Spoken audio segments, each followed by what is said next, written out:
Most construction companies don't fail because they can't build. They fail because they misunderstand cash. I'm your host, Nick Scroggs, and this is Brickonomics, the business of building. Today, we're looking at why cash flow matters more than profit. Drive through almost any high-end development around where I live, and you'll see something that looks permanent. Custom homes, stone, steel, 3-car garages, outdoor living spaces with heaters built in the ceilings, every driveway perfectly poured, every trim detail sharp. It feels stable. It feels established. It feels like whoever built these homes must have figured something out. And then you ask somebody casually, hey, who built in this neighborhood? And sometimes they'll tell you a name. And sometimes they'll tell you something that sticks with you. Oh, that builder? They're not in business anymore. The first time I heard that, I didn't understand it. Not emotionally, not mathematically. I remember thinking, how is that even possible? You're building $3, $4, $5 million houses at once? There's trucks on site. There's crews moving everywhere. There's a brand presence. There are signs all over the place. How do you go from that to gone? When I was younger in business, I assumed that scale meant safety. I thought the biggest risk was not having enough work. I thought if you could just get enough jobs lined up, enough revenue under contract, everything would smooth out. More contracts means more profit. More profit means more stability. And more stability means less stress. Or at least that's the story I told myself. And honestly, that's the story that most builders tell themselves. Because when you're small, the pain is obvious. You're chasing leads, you're worrying about the next job, you're hoping that the phone rings. So it feels intuitive to think that once you're running multiple large projects at the same time, that pressure will ease. But what no one talks about, what no one warns you about, is that scaling a construction company is actually one of the riskiest phases of your entire career. Not because you don't know how to build, not because clients stop calling, but because the financial exposure multiplies much faster than you think. I've walked through these neighborhoods with gorgeous homes and quietly wondered what really happened behind the scenes. Was it bad estimating? Was it a lawsuit? Was it market timing? Or was it something much less dramatic and much more common? Because what I've learned over the years is that most builders don't disappear because they couldn't build. They disappear because they misunderstood cash. They confused revenue with liquidity. They confused backlog with safety. They thought having 5 $1 million homes under contract meant that they were secure, when in reality, it meant that they were carrying more than 5 times the amount of financial exposure. And that misunderstanding doesn't show up immediately. It creeps in slowly. Everything looks fine. The trucks are busy. The schedule is full. The revenue is strong. You feel the momentum until one day you realize the number in your bank account doesn't mean what you thought it meant. That's what this episode is about. Because if you don't deeply understand the difference between profit and cash flow, growth can quietly become the thing that takes you out. Let's slow this down a little and actually run the numbers, because this is where the illusion generally starts to break. Imagine you're running one $1 million custom home. You've structured your contract in draws, maybe 5 or 6 over the course of the build. Your client pays you back in phases: foundation, framing, rough-in, drywall, finishes, and CO. Now, let's look at your monthly cash reality. During framing and rough-ins, you might have $120,000 in subcontractor payouts, $80,000 in lumber and materials, $35,000 in payroll and supervision, and $15,000 in overhead allocation. That's roughly $250,000 in outgoing cash in a single month. Now, maybe your draw hits 30 days later, maybe 45. Sometimes inspections delay that. Sometimes your paperwork lags. Sometimes lenders slow things down. So at any given moment, you might need $200,000 to $300,000 in available cash just to comfortably float one project. And that's a lot of money, but it's manageable. Now let's scale it. Instead of one $1 million project, you're running 5. And here's where builders make the first mistake. They assume that the exposure multiplies evenly, and it doesn't, because construction phases overlap. Project A is in framing. Project B is in foundation. Project C is in rough ends. Project D is ordering windows. Project E is paying out CO. Your cash obligations don't stack neatly. They start to collide. Now, your monthly outgoing might look like this: 500 to 700,000 in subcontractor payouts, 350 to 500,000 in material packages, 150,000 in payroll, and 60 to 100,000 in overhead and fixed costs. Suddenly, you're spending close to $1 million a month before reimbursement. And your draws, they're staggered. Some hit on time, some don't. One inspection delay on a $250,000 draw doesn't just delay your profit. It strains liquidity across all of your projects. And here's the question most builders never ask. What is my peak cash exposure across all active projects at the same time? Not my projected profit, not my total contract value, my peak cash exposure. Because if your total exposure across 5 jobs reaches $1.5 million before reimbursement, and you only have $400,000 available, you're financing growth whether you realize it or not. And financing growth isn't automatically bad, but it becomes dangerous when it's unintentional. Let me give you the general counter argument that I've heard. The money comes in. The draws always cover it. And most of the time, yes, until it doesn't.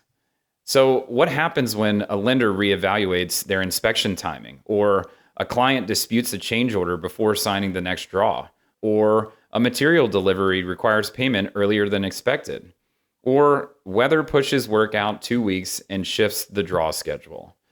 Construction is a timing business. Spend happens immediately and reimbursement happens later. So scaling increases the size of that timing gap. And that gap is where builders get into trouble. Because when you're small, a $50,000 delay hurts, but when you're scaled, a $250,000 delay can cascade. One delayed draw affects your vendor payments. Vendor strain affects your credit terms.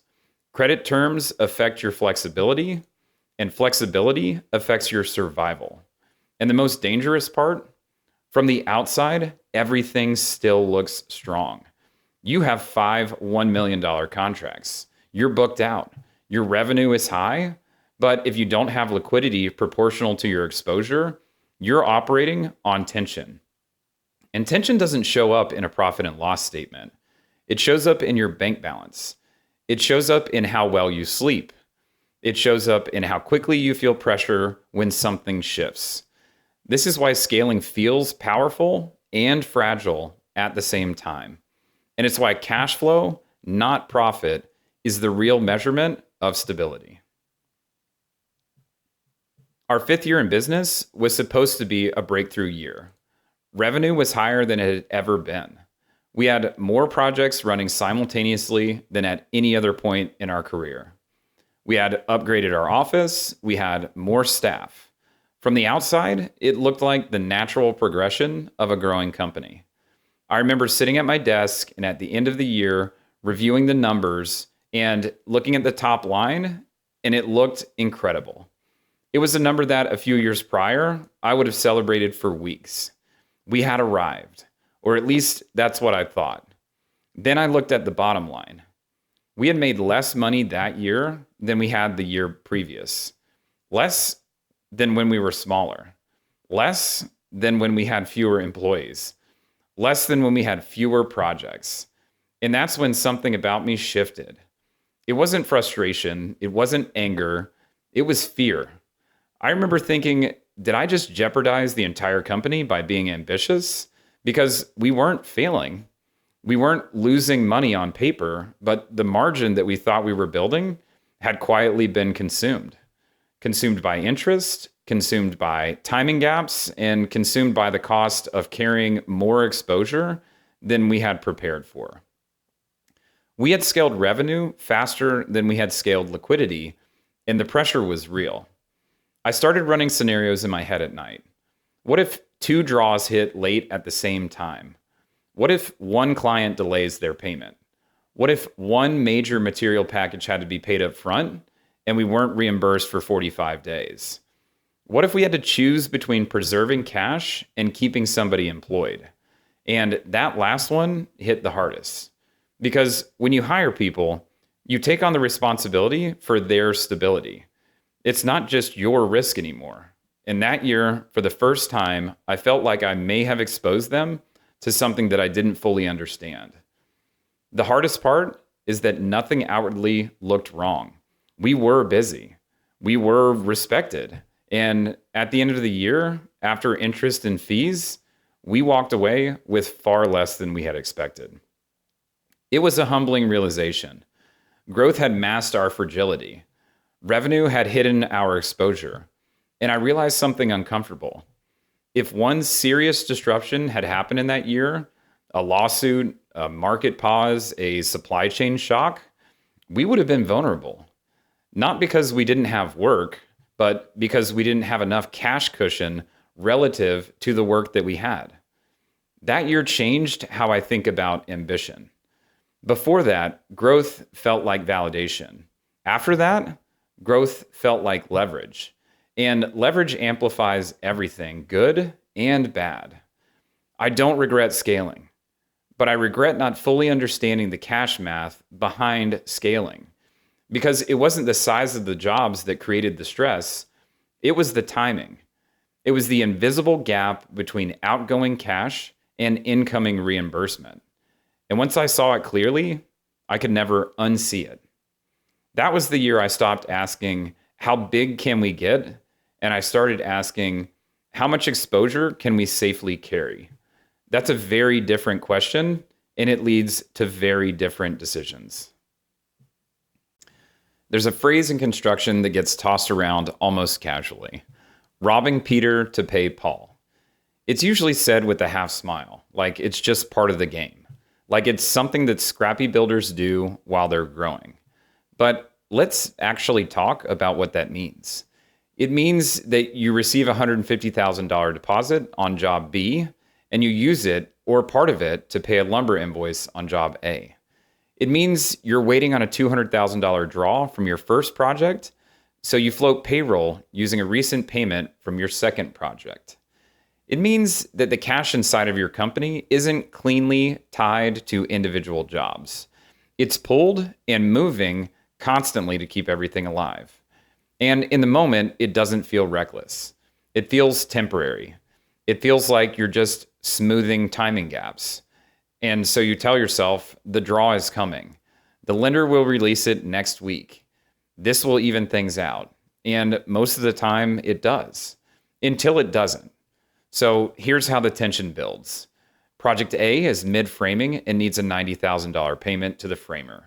Project B just delivered windows and requires $60,000 upon delivery. Project C's electrician is 30 days out and expecting a $45,000 check. You've got $300,000 sitting in the bank, which feels healthy, but $200,000 of that is allocated for upcoming materials, $70,000 is for payroll next week, and suddenly your available cash cushion is very thin. Then one inspection doesn't go through, and now you're juggling. You delay a vendor payment for 5 days. You move payroll out by 48 hours. You ask a subcontractor to just wait until Friday. None of these decisions feel catastrophic individually, but they create strain, and that strain compounds. Vendor trust is built on consistency, and once you age invoices past their terms, suppliers start to tighten credit. And once suppliers tighten their credit, your flexibility shrinks and your margin compresses. So the dangerous part about this is, from the outside, you're still very busy. You still have 5 jobs running. You still have signed contracts, but internally, Your projects are now financially intertwined.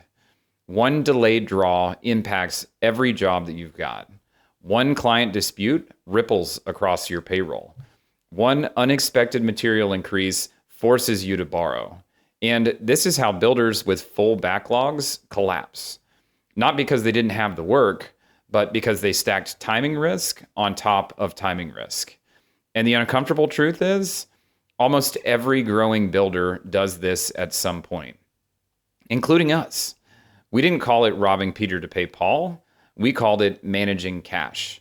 But when projects depend on each other's deposits to stay alive, you are exposed. And the larger you scale, the more fragile that structure becomes. Because if one major disruption hits, one market slowdown, one lending delay, one vendor tightening their terms, the whole system tightens instantly. And that's not a profit problem. That's a cash structure problem. And it's one most builders don't recognize until they feel the pressure. There's something deeply misleading about profit in construction. At the end of the year, your accountant sends you a P&L and it shows your revenue. It shows you the cost of goods sold. It shows you your gross margin and it shows you your net profit. And if that bottom line is positive, it feels very validating. It feels like proof that you're doing everything right. But here's the disconnect. Profit is measured over time. Cash is measured right now. Profit tells you how you performed across 12 months. Cash tells you whether payroll clears next Friday. These are not the same things. And the emotional weight of that difference is extremely heavy. There were nights during that 5th year that I would stare at the ceiling running math in my head. If 2 of our projects slip at the same time, what happens? If a lender delays one inspection, how tight does that make everything? If I need to float $300,000 for 45 days, where does that come from? And on paper, we were profitable. But profitability doesn't eliminate timing risk. It doesn't guarantee liquidity. It doesn't guarantee that the money you've technically earned already is going to be sitting in your bank account when you need it. Construction accounting allows revenue to be recognized based on the percentage of completion. So you can show $500,000 in earned profit on paper while your bank account holds far less available cash. The gap between earned and available is where anxiety lives, and it changes how you lead. It changes how you make decisions. It changes how you respond when somebody asks to add overhead. It changes how you think about hiring. You start asking different questions, not can we grow, but can we float this? Not is this job going to be profitable, but when does the cash from this job actually hit the bank account? I remember one specific moment during that year when we had multiple large invoices due across multiple projects. And again, on paper, everything was fine, but our available liquidity was thinner than I was comfortable with. And I could feel it physically, the tightness in your chest, the quiet pressure behind your eyes, the awareness that if something unexpected happens, you don't have much room. That feeling doesn't show up on your financial statements. It doesn't show up in your revenue number. It doesn't even show up in the awards that you win. But it shows up in how well you sleep. It shows up in how quickly you react to small issues. And it shows up in the way you carry stress into your home. This is where I think many builders misunderstand growth. They chase profit. They chase revenue. They chase backlog. But what they're really chasing, whether or not they know it, is stability.